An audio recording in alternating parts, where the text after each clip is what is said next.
Cume Zone segment tonight. The annual Waste Book Project has been released by Senator Tom Coburn, Republican from Oklahoma. Each year, government waste is spotlighted in that report. Leading the outrage this year, $19 million in vacation funding for government workers, about a third of whom were put on administrative leave for disciplinary reasons. Some of them got arrested, but they still got their vacation money.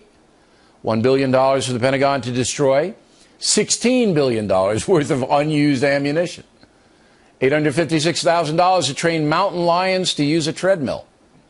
$387,000 to study the effects of massage on white rabbits. And $50,000 for swimming lessons for sea monkeys. Joining us from Washington, Fox News senior political analyst Britt Hume. You know what? I don't think it matters anymore, Britt. With all the waste, $70 trillion debt, federal government, people are numb. I don't think they care anymore. Well, they don't want those sea monkeys to drown, Bill. That is true. And White Rabbit was a song by Grace Slick. I think there's a bunch of pills being taken to allocate that much money for massage, but maybe I'm wrong.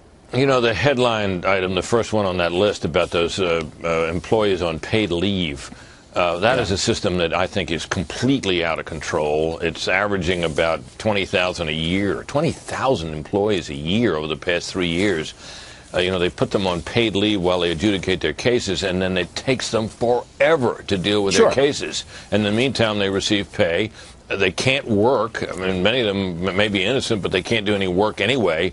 So it's just a total loss to the government. It's one of these systems that has been going on like this for years. Nobody seems able to fix it. It's out of control, and it's one of the reasons why people are so discouraged with government. But it is to the point now.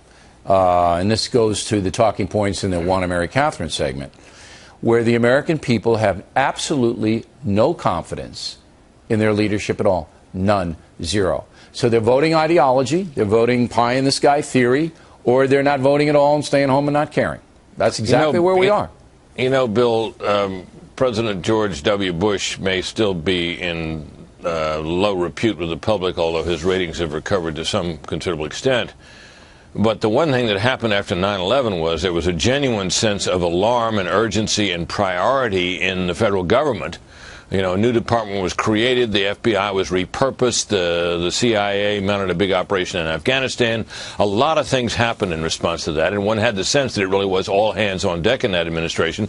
And the president never stopped being preoccupied to the exclusion of many other issues with that one issue, the nation's security against the terrorist threat. President Obama, I think in some ways, feels that President Bush made a lot of mistakes and did it all wrong, and that he and his very cool approach and staying outside the fray in a lot of Middle East conflicts and so forth was going to do better. It does not seem to have worked out that way, although there's been nothing on the scale of 9/11. But this latest business, Bill, with ISIS not only, killing some Americans over there, but seemingly able to inspire nutcases here to act, is a little frightening, because if they can do that, we've got a problem such as we've never seen before. Well, and then the question comes back to President Obama being alerted to the situation and not doing anything for 8 months as this group formed, trained, recruited. Nothing was done. Nothing. Right. Same thing with Ebola. All right. The West African thing broke out. World Health Organization, Doctors Without Borders. Here, no preparations. None. No preparations, no thinking ahead, nothing. I think there were some preparations in place, but it turned out that they were not good enough. No.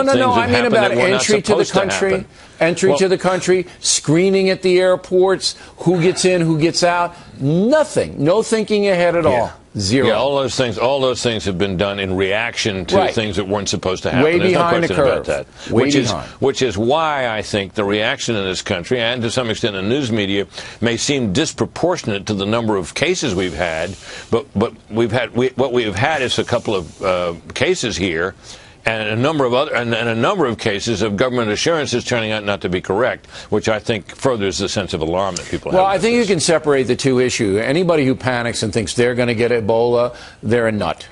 All right, you're not going to get Ebola, and I've said that more than a few times on this program. However, the fact that your government, all right, whom you elect and you pay taxes, for protection, for competency, just fails on almost every single thing. Criminal illegal aliens, They're not putting them in jail, even though it's a felony. They're not prosecuting them. They're kicking them up. They're sending them back, and they know they can come back anytime they want. And how many dead cops do we have to have? And that's what it is. Yeah, that's right. All right, Britt, thanks.